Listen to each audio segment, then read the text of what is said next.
Buenas tardes, mi amigos. All right. A lot of people wonder why I have been involved now with energy systems and trying to bring out the new energy systems for a new civilization on this planet. And many people don't see the connection between extraterrestrial intelligence, the Disclosure Project, and the OrionProject.org. And I want to just take a moment to make those connections. Because I think it's very, very important that people understand that these are three projects that I direct that are really all part of one strategy. Now, many of you know that the whole UFO question has been kept secret for more than 60 years. And there are a number of reasons why. Number one, in the early days, they didn't know what they were dealing with. Number two, there were reasons that were theological and religious. And some of those still continue for some people in the secret government. For example, there's a Jet Propulsion Lab scientist that I know, very senior, who told me very directly that there are structures, ancient structures, on Mars connected to a civilization that's connected to early human civilization on Earth. And he has confirmed this to me, and he said, but the reason that NASA will not disclose this sort of information is that it would collapse, and I'm quoting, collapse the foundations of all the orthodox religious belief systems on the planet. To which I said, bueno. But this is a problem in some sectors of the society. And so, for example, in America, 25% of the population believe literally the world is only 6,000 years old. 1 in 4 Americans. They think we rode dinosaurs with saddles. And there's a museum in Kentucky dedicated, a $26 million museum, dedicated to showing how children were riding the dinosaurs 6,000 years ago. So there are people who don't want to hear the truth about many things. So that has been one of the reasons. And I know it sounds insane to any educated person and probably to most people in Europe and Spain. But in America, 1 in 4 people believe that. They're like children. Yeah. N'est-ce pas? Yeah. Idiots. You know, like Sarah Palin and people like that. So,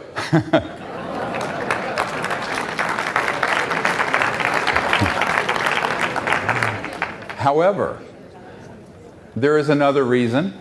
If they have been able to keep these UFO matters secret, they can provide a certain amount of information to the public and control it and spin it in a way that will be frightening. And by indoctrinating over a few decades the populace with fear, they hope to create a new enemy to unite the world around a military junta. So fear is the mind killer, and fear is the spirit killer.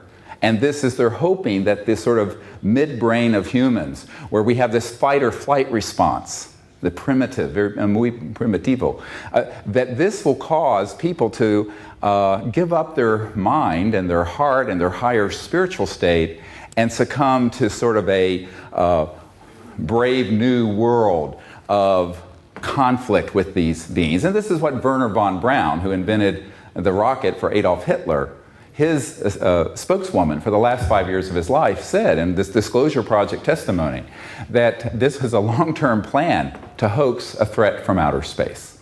So that has been another large agenda. And by keeping it secret enough, but putting information out in small amounts that they can control, they are trying to do a long-term psychological warfare operation. I have a 1953 CIA document that explicitly talks about the psychological warfare value of this subject in this regard. So there's another reason. Now, the big reason. In 2009, from I would say, 60s until now, the big reason is because if we announce to the world that there are these things that I was showing earlier, flying around, that can be hovering and then go 20,000 kilometers an hour instantly and make right-hand turns and disappear and reappear 40 miles away. Any scientist with an IQ greater than mud, dirt, is going to say, how are these things doing this? And when that question is asked, it shall be answered. And when it is answered, it means that the energy, propulsion, transportation, all of these technologies will be known. You cannot have a disclosure on the subject that we're being visited and that they've gone through interstellar space at multiples of the speed of light without opening up this other question of how. And since it's been studied, and it can be proven to be studied in reverse engineering programs for at least 60 years, probably longer, that information will come out almost immediately. And when that comes out, guess what? It's a wonderful day for humanity, the 99.999% of us that do not own an oil field or an energy company or a power station. However, remember this little number. There are about, depending on the price of commodities, 400 trillion euros in derivatives, assets and commodities that are traded based on proven oil reserves, coal reserves, natural gas reserves. 400 trillion euros. This is a lot of chump change. This is a lot of walking around money for somebody, yeah. And that kind of money buys you a lot of corruption and a lot of influence. And there's one more thing, more important. The money isn't important. Because the money at that scale, money to me and to you is that, gee, I have a daughter at Yale, I have a daughter at Stanford, can I put them through college? Can I, feed my family while I'm doing this crazy stuff? Not been easy. But here's the question. For these people who have unlimited sources of funding, these are the people who print the money, the printing presses. No, really. The central bankers, the financial people, the petrodollar, the big energy, oil cartels. For them, it's more about maintaining their relative power in the world. But what happens when you and you and you and you have a generator that would fit on maybe this much of a table, that would completely run your house with no energy bill, no pollution. Once you buy it, it costs no more than a heat pump or air conditioning unit. And you have energy for your property for as long as the machine lasts, which if it's built well could be 100 years, 50 years. Wonderful, yes? Well, not for these people. It's wonderful for humanity, for Gaia, the Earth. But here's another issue, and this will make you a little uncomfortable. I'm sorry, I apologize in advance. But there's a big element of racism in this paradigm. Because right now, those of us in Europe and America, which together may be 600 million people, in a planet with 7 billion, consume most of the planet's resources, and we have these wonderful air-conditioned halls and cars using petrol. But guess what? Now India and China, with 2.5 billion people, want to live like this. And so does Africa. And so does all of Asia and the islands. And why shouldn't they? And the impoverished areas of Central and South America. Why not? Here's the conundrum we're in. If all those people live like you and I do, using the current energy paradigm, long before we collapse the biosphere, we will be going to Mad Max under the Thunderdome, fighting and killing each other for the last barrel of oil. And so the economic system is set up to ensure 80% of the world is in poverty. And this is a crime not only against the earth we are killing, but humanity.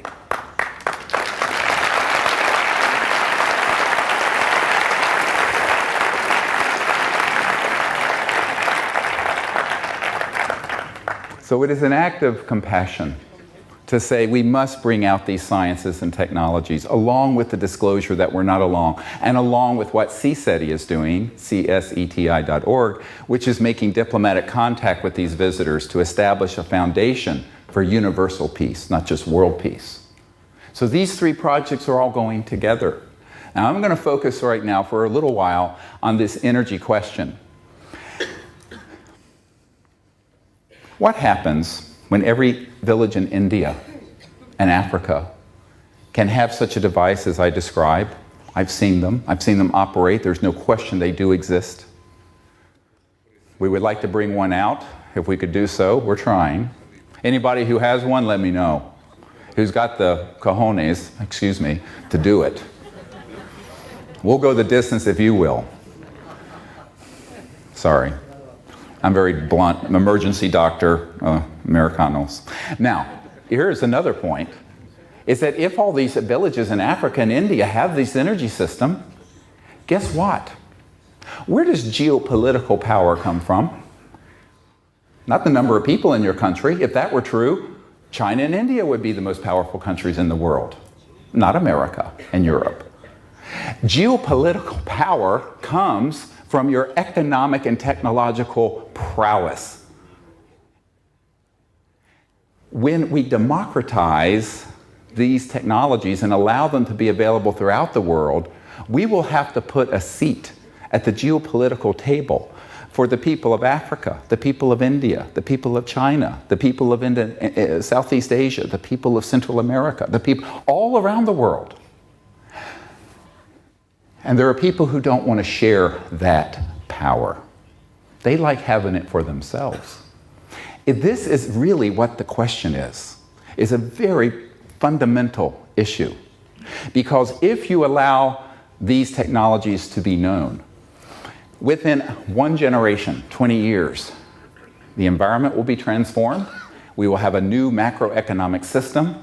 The work week for the average person will fall to about 15 to 20 hours a week. Seriously. Manufacturing would become very inexpensive. And the world, this would be the tide that would lift all ships. But the centralized power system we have, based on super tankers bringing oil and central power plants burning coal or nuclear power or what have you, that system is centralized, but so is the metaphorical or the symbolic power of the geopolitical system. And all of that would change, tilt. It is the biggest change in the history of the human race.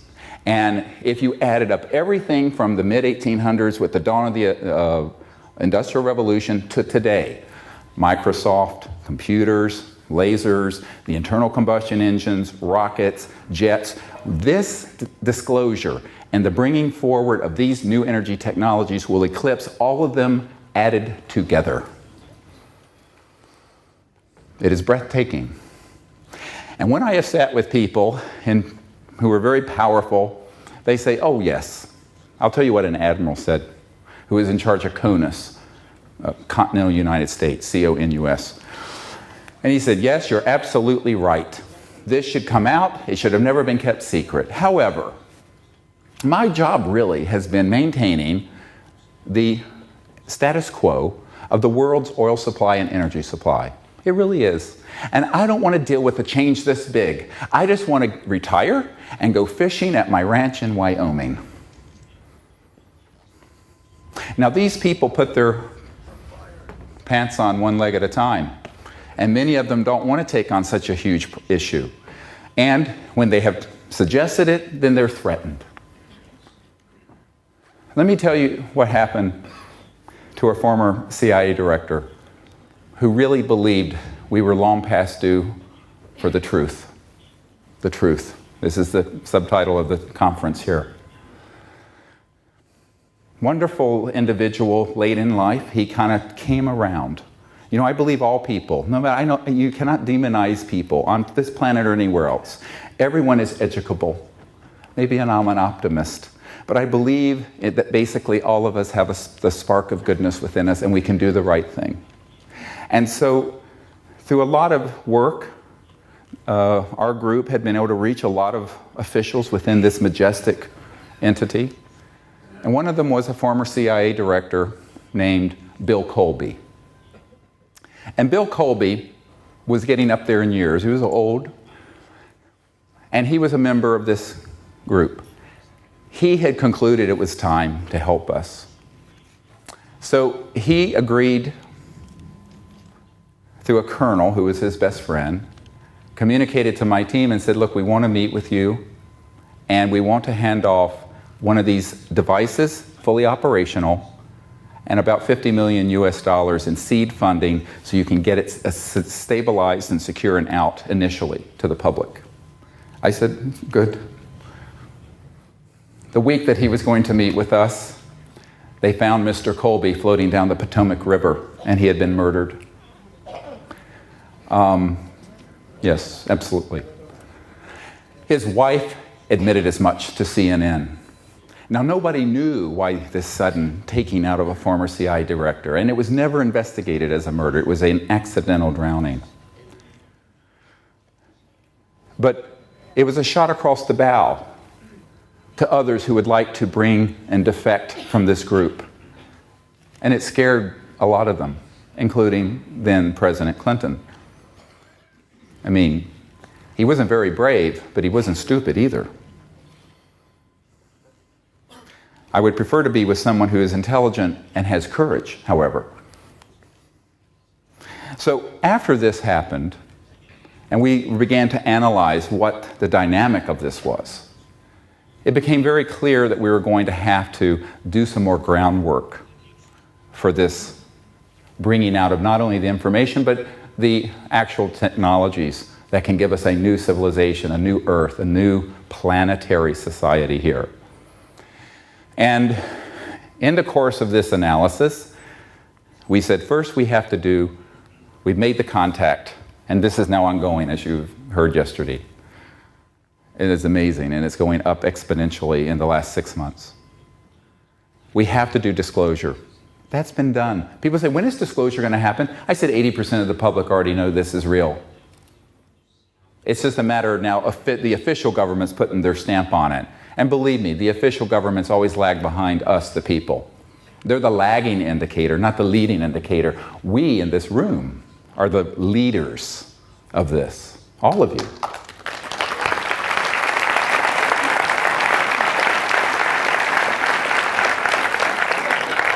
And so then I said, well, we have to also lay the foundation for bringing out these new technologies. Now, many people believe, mistakenly, and I was having someone help translate the introductory remarks. Thank you very much for your kind words. But I want to be clear on something. A lot of people think that these technologies have all come from the studying of UFOs that have been shot down or something. This is not true. There has been reverse engineering and study of these sort of technologies, and I know men and women who have worked in those programs. But remember, the laws of the universe have a very nice coincidence. They're universal. And so if they can be developed in Alpha Centauri, or the Pleiades, or any galaxy, they can be developed here.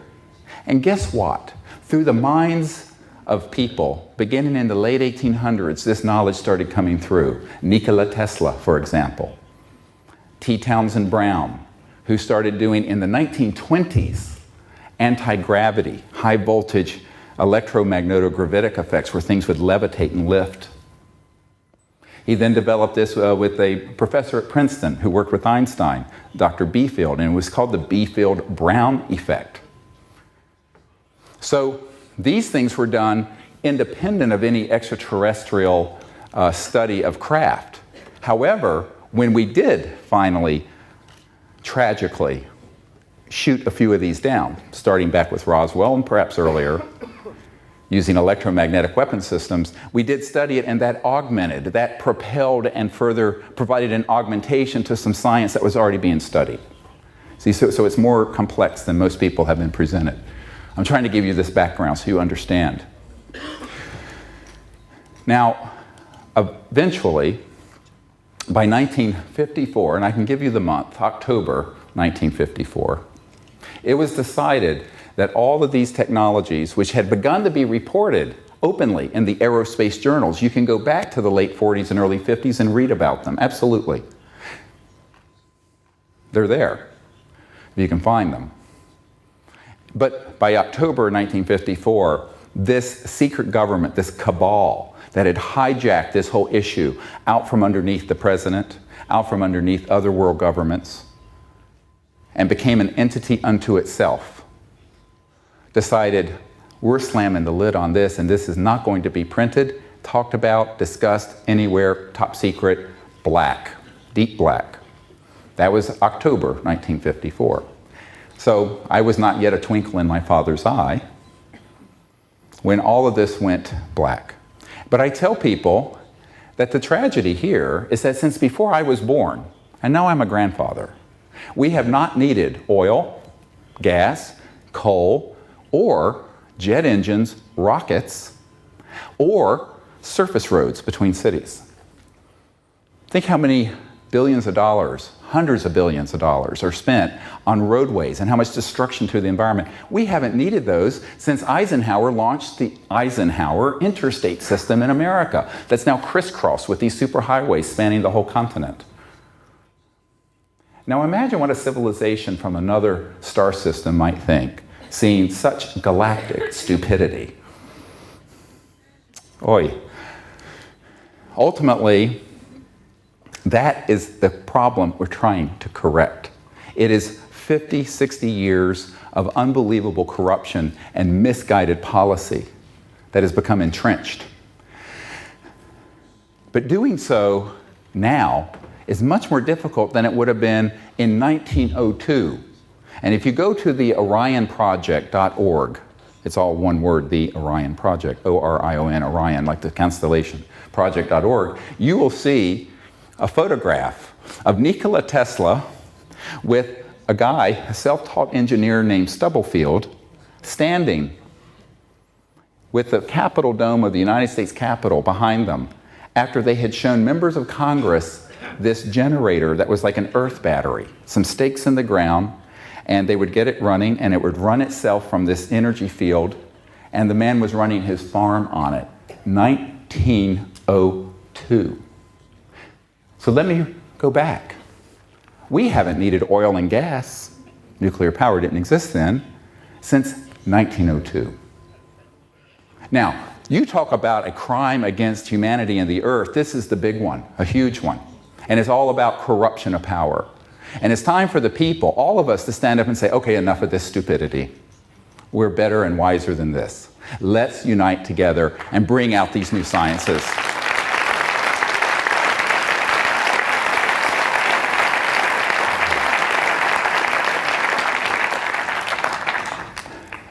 Now, if it were easy, it would have been done in 1902. Nikola Tesla had his technologies suppressed.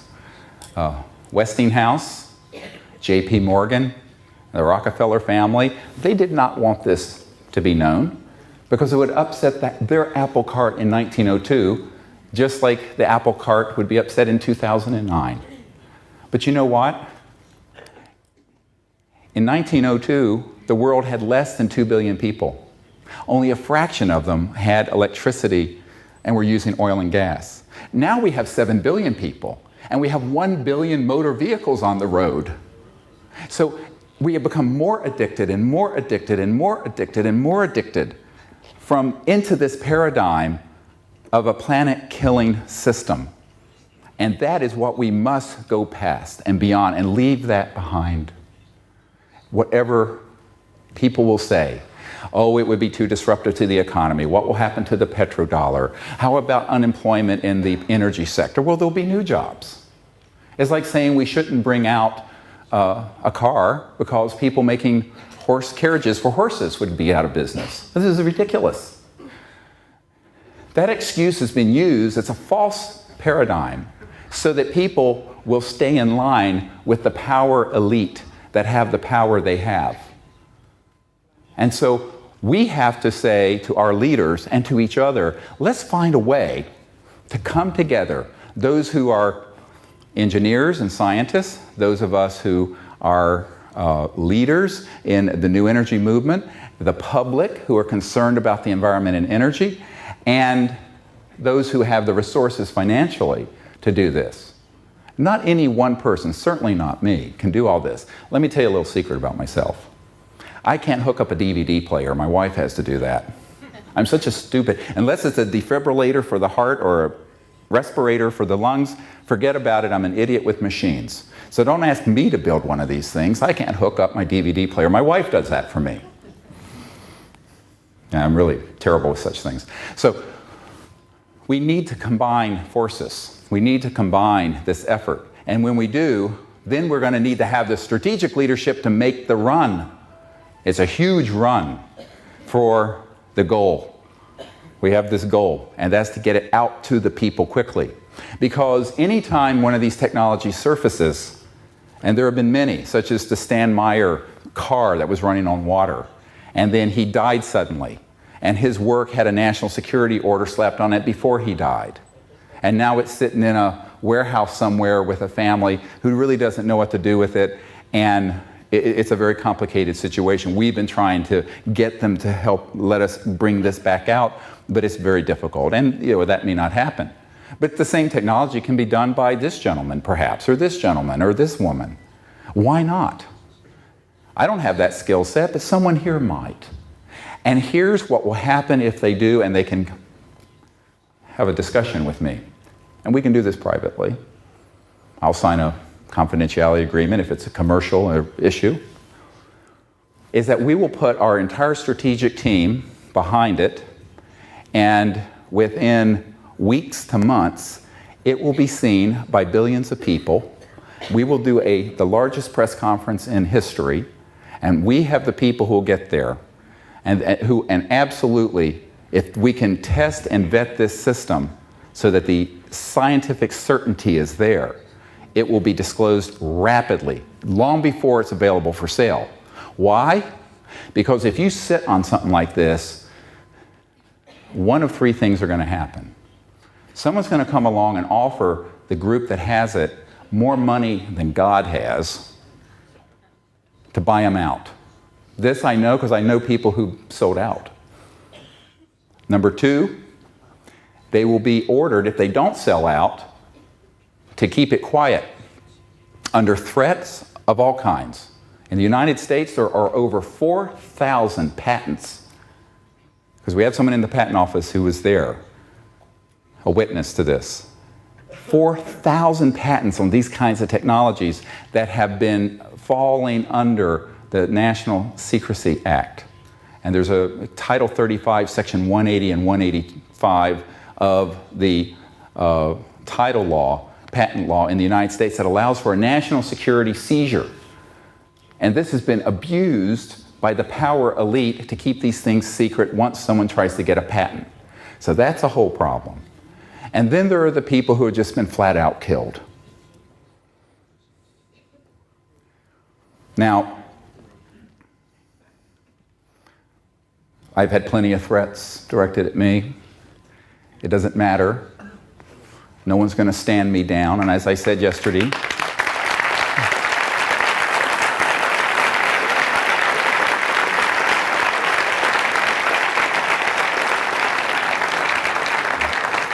if I have to be taken out feet first in a coffin, then I give myself to God, so be it. This is it.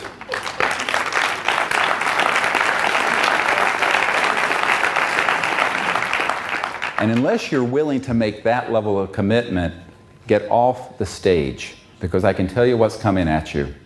What I call, politely, Murder Incorporated. And Murder Incorporated are these consortium of interests that will do anything to keep this information from coming out. Now, This means that there has to be a very well thought through strategic plan to get something from a prototype that would sit on that podium that proves this principle of extracting energy from the 0 point or quantum vacuum flux field. I don't want to get too technical. I'm only a country doctor from Virginia, so I don't pretend to be a physicist. I know enough about it to get myself in trouble, but I can describe how it works.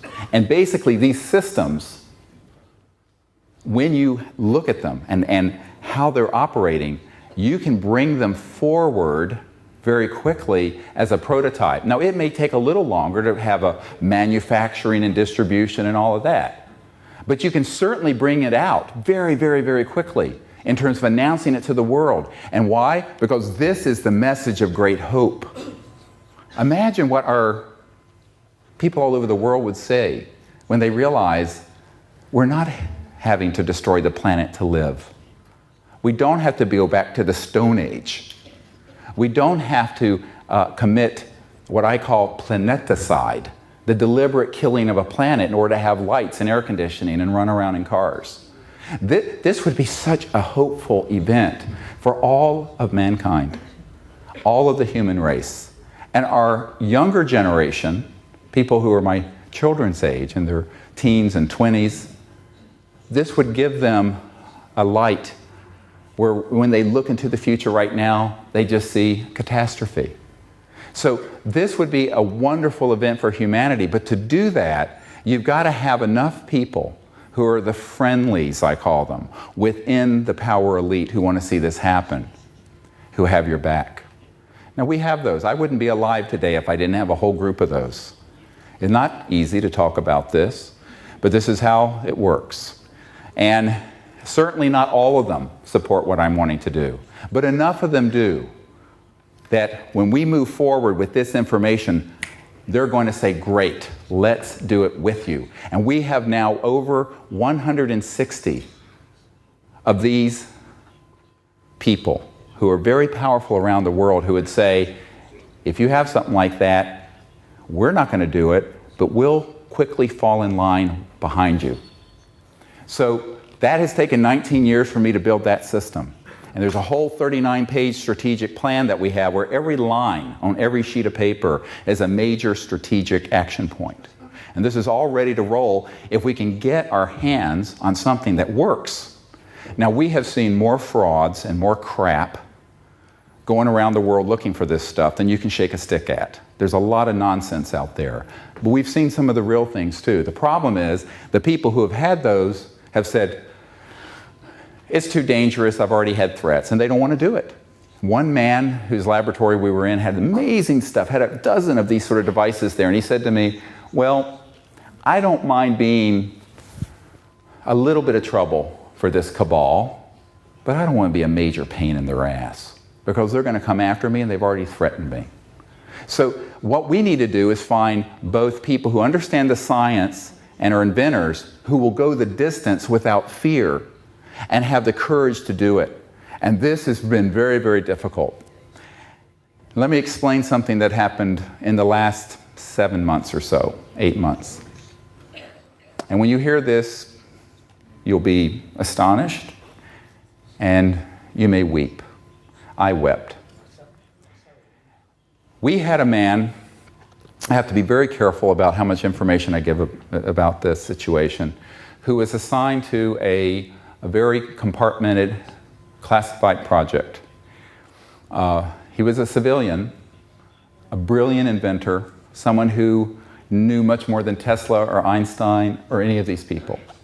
He had worked out down to the mathematical formula all the trans-dimensional technologies up to and including, and I'm going to give you a short list: teleportation, dematerialization, anti-gravity, electromagnetic-gravitic, energy from the vacuum, etc., and so on. And I'm just getting started. This guy is amazing. I've been in his lab. Now the way this works, let me explain this a little bit. Someone like that, had his own company, the intelligence community came in and stamped everything top secret, put it in a vault. He then got pulled in as a contractor to do special projects for these compartmented operations. Over the last 5 years, we had convinced them to set him free and to work with us on these technologies. And there were 5 what they call shepherds. This is the word that's used in the intelligence community, who were his shepherds, who were in charge of this kind of classification or policy. And they all agreed it was time to bring out the first level of what this gentleman could do, which was basically an energy generation device that would run your home, or you could put in your car, and you would never have to touch a drop of oil and ever have an energy bill. Because he had this. I mean, we saw these things. Now, at this point, what happened is we said, all right, has this actually been vetted, evaluated independently? And they said, yes, absolutely. The top Department of Defense laboratory near Washington, D.C., had taken his information and independently, without his assistance, just from his formula and designs and engineering specifications, replicated precisely what he had. And it worked. When they did that, a group of people came in and said, leave this alone and put it in a vault and never let it come out again. I know the chief scientist of this lab, who is a very good friend of mine. So this is a technology that has been built, tested, independently reproduced, on the shelf, ready to go. In November of 2008, this past November, Dr. Bravo and I and Dr. Loader, our science advisor, and our board hosted this gentleman at my home in Virginia. I live in a country house out near Monticello, Thomas Jefferson's home. And he came and we met for several days, and he agreed to build, within 3 months, one of these systems so that we would be able to have this out by this spring to you, the people who need it, the good people of the earth. His intelligent shepherds had said, yes, do it. All of them together. I'd met with them. Within 3 days of his returning to his skiff, which is the term used for an underground electronic eaves-proof place where you cannot get any communications in or out, but it's a highly classified facility, he was reordered out of that facility and dropped into a rat hole in Iraq as a support technician. This, one of the most brilliant scientists on the world today. He called me up and he said, just over and over again, Dr. Greer, just be careful. Dr. Greer, just be careful. Dr. Greer, just be careful. Someone had put the fear of God in him, and he thought he had a clear go because these really well-placed intelligence operatives, but some other people from outside those 5 shepherds came in and said, oh, no, you don't. Now, let me tell you what I've asked President Obama to do about this situation. President Obama has received a briefing, a special presidential briefing from me. And if we had time, I would read all of it to you. It'll rock your world. But part of it has a section talking about these energy technologies related to this whole, what I talked about yesterday, WSFM, which is what the CIA calls it, weird science and frickin' magic. And in this original that has been provided to the Barack Obama administration and to the new CIA director, I say, look, this man has told me he wants to do it. His immediate shepherds in the intelligence community want him to do it and bring this, at first level of this science out. Not the anti-gravity stuff, because that does have some defense issues, but the generation of energy. And we need an executive order from the President of the United States to specifically order this man back to this country or to the United States or someplace outside a war zone to work with us in a white world Manhattan project to bring free and new energy to this planet. Yes. We need it.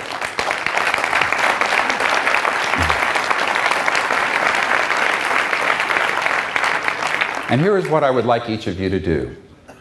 Rather than us all being passive and saying, oh my God, what can I do? There are all these characters out there. We need your help. Go to the orionproject.org and let President Obama know that you have learned of this and that there is a man that Dr. Greer knows very well. I have his home address, his phone number, his curriculum vitae and resume, and know everything about him.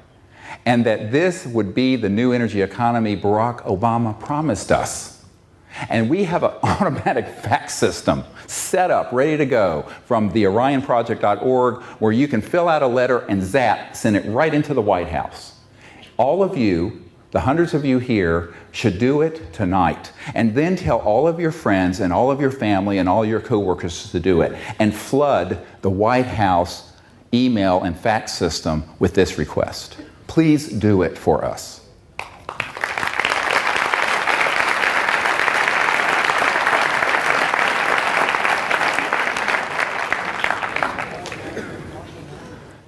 So we live in a very exciting time. This whole adventure has been quite a roller coaster for me and my wife and family, and for everyone with whom I work. Enormous work has gone into getting to us where we are today, where we have achieved disclosure, we have made contact, and now we want to bring these energy technologies to the world. And that can be done with your help. I know we have the capacity to do it. And there's one of the most renowned physicists in the world who works in this area has said that the only group that really has a chance at making a run at this is the group that Dr. Greer has put together, both strategically and in terms of leadership. I know we can do it. But we can't do it alone. Because guess who our first level of protection is? Yes, I have security. And yes, we have people in the secret government watching our back. And yes, we have extraterrestrial guardianships watching us. And beyond, angelic. But you know, the most important is you, each one of you. The reason we went public with as much information as we could, and I'm really pushing the limit with what I'm saying today, and what I've said at this conference, is that you being informed, and you telling others, and millions of people around the world who follow what we're doing and know what we're doing, well, you know what that does? That puts a 1 billion watt spotlight on our project. And what happens when that occurs? These murderers don't like to do things when there's a big spotlight. They're like cockroaches that only come out when the lights are off. La cucaracha.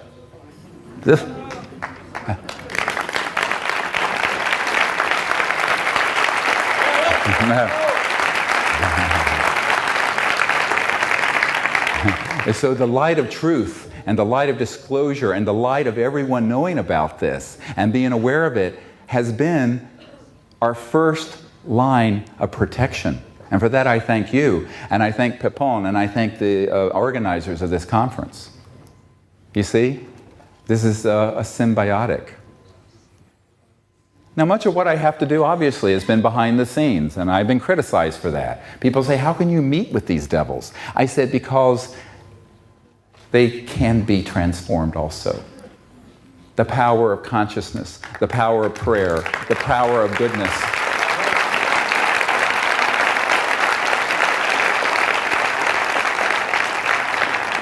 Can you imagine that today, 70% of this cabal would like to see this done? Now, the 30% that are the most violent and ruthless have intimidated them, just like when they killed CIA Director Colby, who was trying to help us.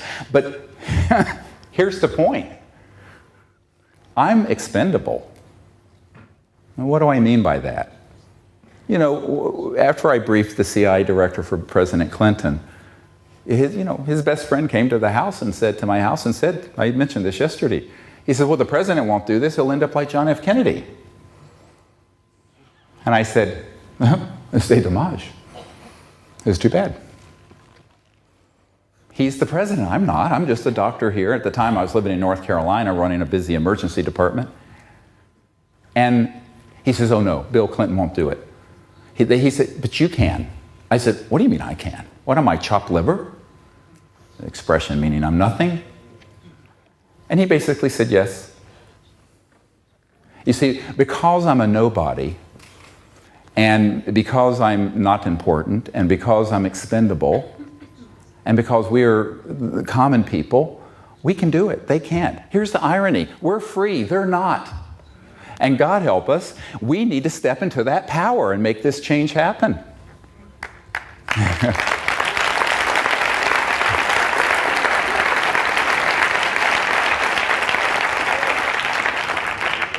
Now, I will tell you that there are some areas that are valid national security concerns with these kinds of technologies. The electromagnetic systems that would allow you to go from here to, well, let's say Afghanistan and back in 3 or 4 minutes. This could have a defense application, obviously. However, there are other configurations of the technologies that would allow us to just bring out the energy generation component initially. And I see this as a multi-phased process, although we're running out of time to phase it in. It should have started to be phased in 1902. If the world had evolved to where it could have been, by 1955, we would have not had surface roads. It would have been like the Jetsons, where we're floating along. Absolutely. They were fully operational by then. I have photographs from the late 50s and early 60s of what are called alien reproduction vehicles, although it's a bit of a misnomer because they weren't all from studying the ET craft. Some of this was coming along before we began to study the ET craft. And these vehicles were fully operational by then. The irony is that, as Bob Dean pointed out, there are 2 space programs. The space program we know about and the space program that's secret. Absolutely. Now, my uncle worked in the space program we know about because he worked on the lunar module. But you hear things, you learn things when you're at that level of aerospace engineering at Northrop Grumman. But I think that the critical point here is that a lot of people say, let's let everything out all at once. And I tell you, I can only do so much. I'm not as young as I used to be. And the other point is, I think we need to walk straight, perhaps before we levitate. I would be happy just to be able to run this building without fossil fuels, wouldn't you? Let's do that as a starting point. That we can do this year and next if we get moving. Absolutely, it can be done. And so what I am asking you to do is help us identify, number 1, the people in society and in your own circle who are supportive of new energy research. Number 2, if anyone here knows of an inventor or an engineer who actually can do this or has done it, that has something ready to be evaluated and will cooperate with a very fast-moving strategic plan to move it out, they need to get hold of me immediately. And number 3, if anyone here knows of some people who can provide the startup funding that's clean, not corrupt money, clean money. I've turned away tens of millions of dollars because I knew it was dirty. I'm being modest. I turned away $2 billion. Did I tell you this story?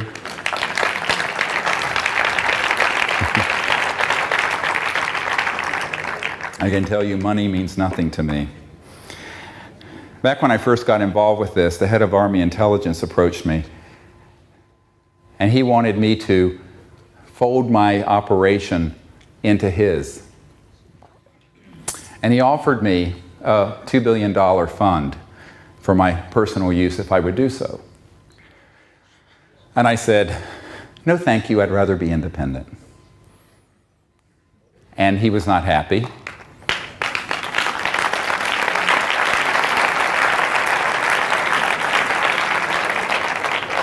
He then went to my wife.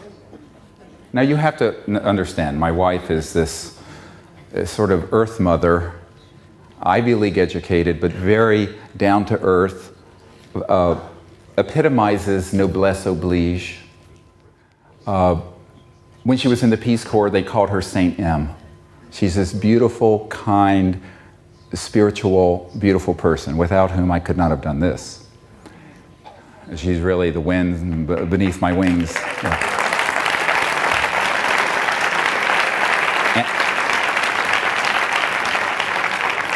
And in 4 weeks, we celebrate our 30th anniversary. So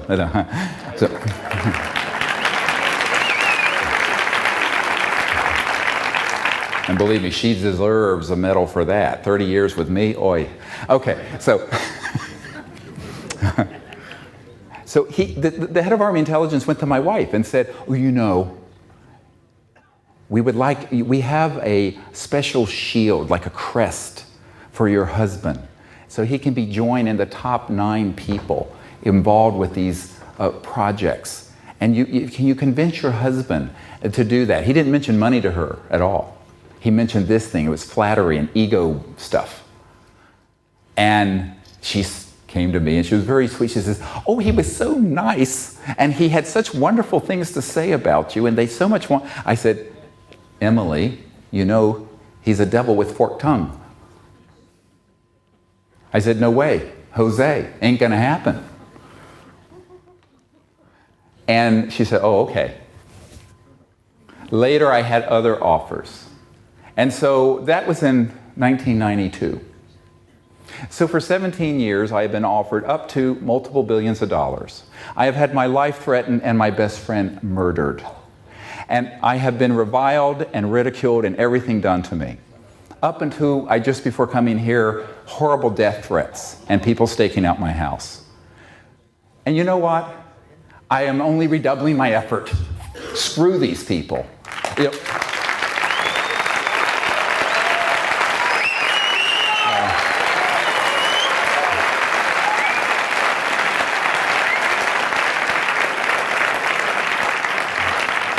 because this I will promise you, as soon as we find one of these systems, energy systems, that is legitimate, can be independently verified and reproduced, that's the sine qua non of science, reproducibility, and is ready for prime time, we will come out with it. And no amount of money, no amount of threats, nothing will deter us from doing that. And if they give me a national security order to stand down, I will go on CNN and the BBC and your Spanish network and I will tear it up in front of 1 billion people live and say, screw them.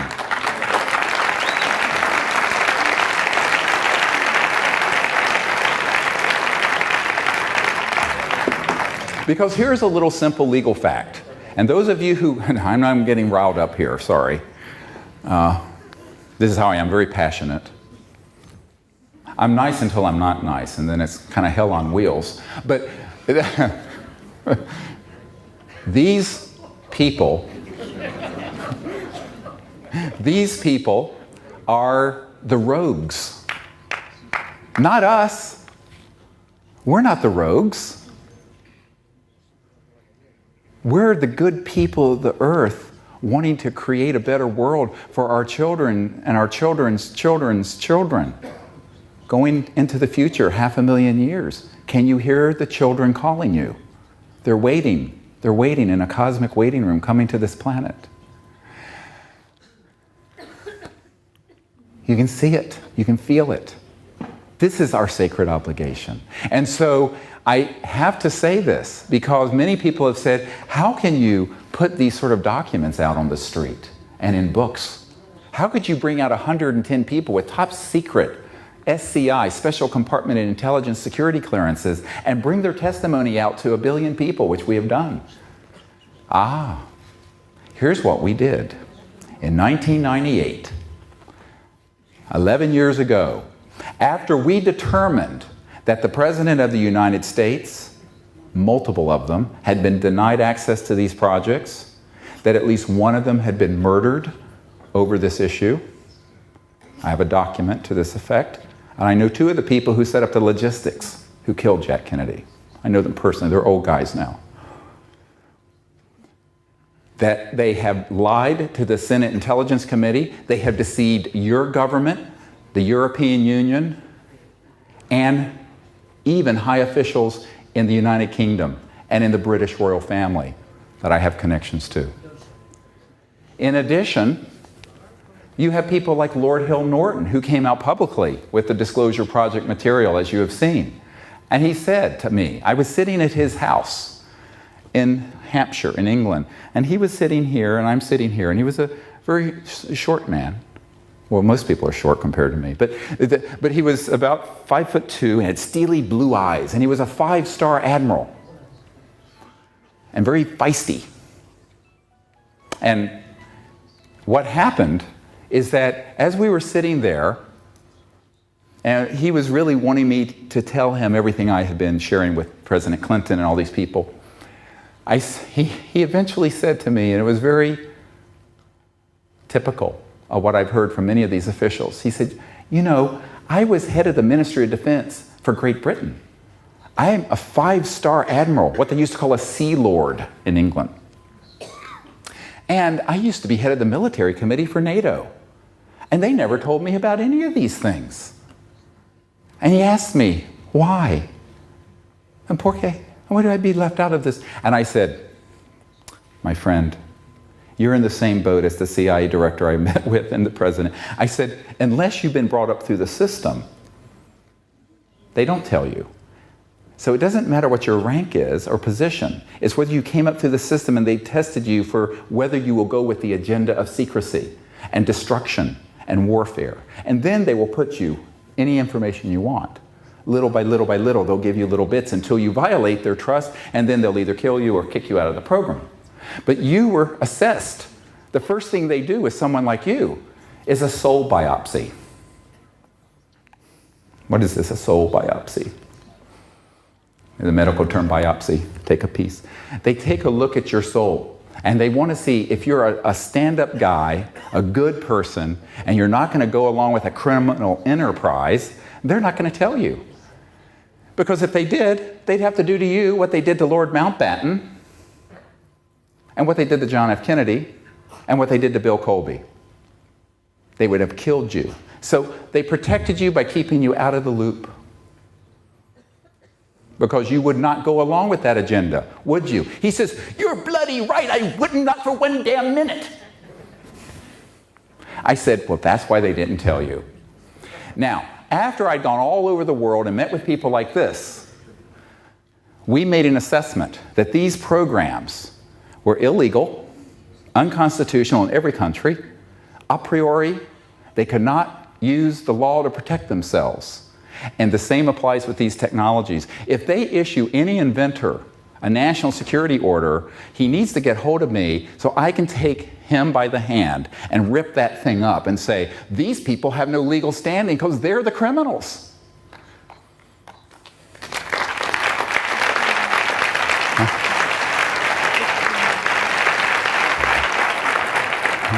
Now, this is basic constitutional law and basic law. You can't break the law and have a criminal enterprise and then say, oh, I'm going to use the law to protect myself and to hide things. They cannot have it both ways. And therefore, we're on the side of the angels. We're on the side of the law. And so we should go forward with that certainty, not thinking that it's easy, not thinking that it is without risk. Is anything wonderful and great done on this planet without some risk and some effort? This is Earth, not Harania Loka or some astral heaven. This is it takes work to do this. But I will tell you this. This is the pearl of great price. This is what you don't throw back into the sea. This knowledge that you have received this weekend at this conference is knowledge about really a sacred responsibility, a call to action, a call to do something about this. Not only peaceful contact with interstellar visitors and disclosure, but seeing that we lay the foundation for these technologies to come out to be used for peaceful energy generation, to save our planet from the abyss it is going into, and to alleviate the suffering of the planet. Because for most of the people on the planet today, 1/3 of the planet's population lives on less than $2 a day. It's already a cataclysm. It's already terrible. And if we have any compassion for those people, we will say we will make an effort for them, for all the children of the earth. Because it is only when there is justice and only when there is a certain decent standard of living that we can become a civilized society living in peace. We cannot have peace where 80% of the population is in poverty, where there are 200 or 300 families and corporations that have half of the world's net worth and wealth. This is not a sustainable situation. So there are 1,000 reasons to do this that are all good reasons. And the only reason not to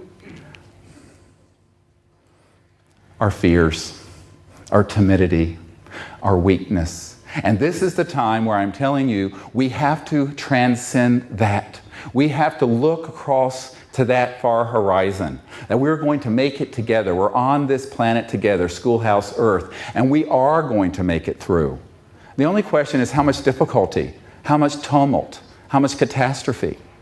And this is totally dependent on what we do with our free will. This is the sphere of free will. The ETs are not going to land and make this happen for us. Then we would learn nothing. It's like trying to impose Jeffersonian democracy in Iraq. Silly. They're wanting us to do this so that we become a peaceful civilization, and then the cosmos will open wide its arms and embrace us. So we have these tasks before us: contact, disclosure, new energy. And the promise of all of these things is that as we pass through this journey over the coming months and few years, we will have laid the foundation for a civilization that will be here, unbroken, in peace, for 500,000 years. That's the era that has just opened.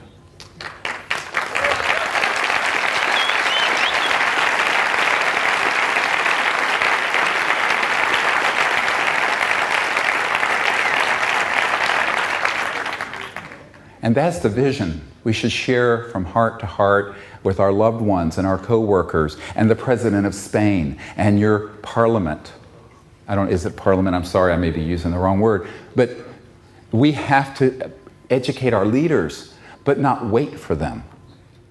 Many people say, "Are you waiting?" I say, "No, I'm not waiting on anybody." Forget that. If I made any mistake during the run-up to the Disclosure Project, is that I gave the Clinton administration and the U.S. Congress too much time. I gave them 6 years. I'm giving Barack Obama less than a year. And I have announced to him, I'm going to say something here I have not said publicly. Get me in more trouble. Who cares? If within a...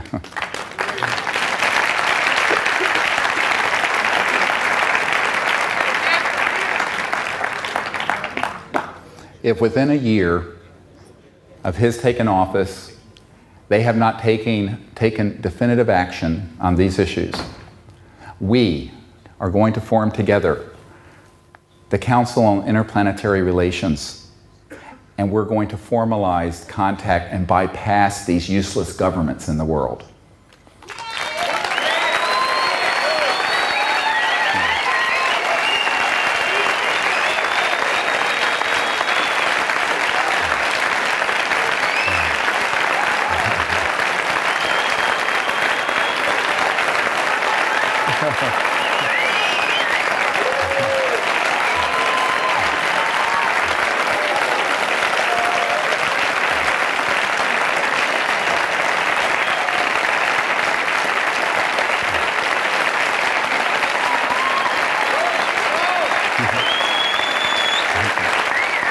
Thank you.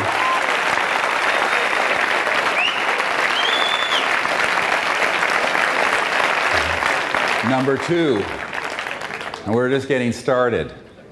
We're going to make open contact, and we have at least one G8 country that has written me a document. How I wish I could read it to you. It is the most important document in the history of the UFO subject. And the irony is, I am not at liberty to disclose it, and I'm head of the damn Disclosure Project. This is a gentleman's agreement, because it's a delicate negotiation. But in this document, imagine this coming from the most senior ranks of a major government in the world. They have said, we wish to go on a long-term journey together to make contact with these extraterrestrial civilizations. Will you work with us? And I said yes. So we have at least one major government who wants to do it. And you know what? If Obama doesn't get on board, he's going to be left behind in the dust of history. Just that simple.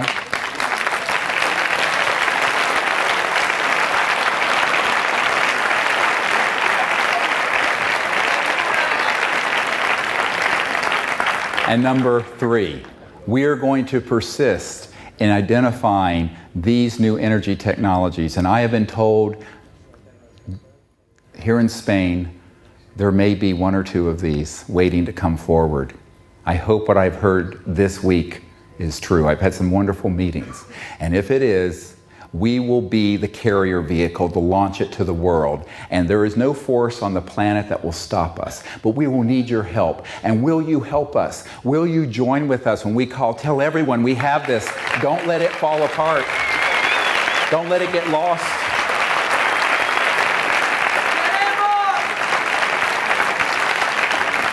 Because we stand on the edge of eternity.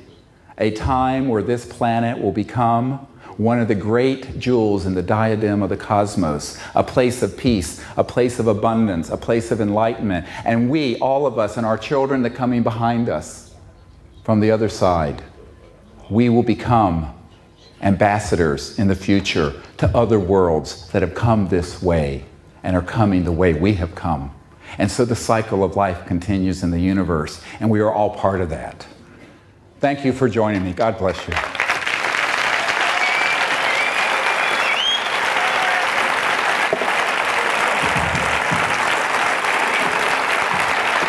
Thank you. Thank you. I love you.